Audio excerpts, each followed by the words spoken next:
Welcome to Zisodel TV. Kindly subscribe, share, and like for latest updates and news. Subscribe to this channel and press like when you subscribe to get notifications each time we post. That the issue of the island port is not only a Kogi issue, it's the issue of all northern Nigeria. Because through the development of the port in Kogi, we also will have access to the maritime transportation in this country. So it is not Kogi matter, it's our matter for the entire north of this country. And I promise you that we will make sure we implement that program.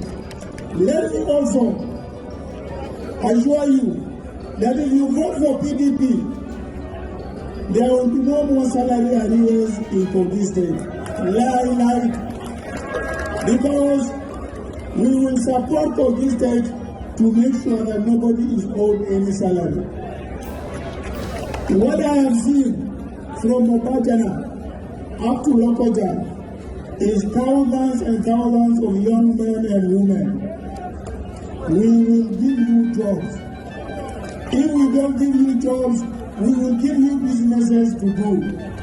You know, I have promised that I will set aside $10 billion to empower our young men and women so that they can build their own businesses and have a comfortable life in their lives. Let me also assure you that the issue of university closure, where our children will be out of school or out of university for 7-8 months, will be a thing of the past.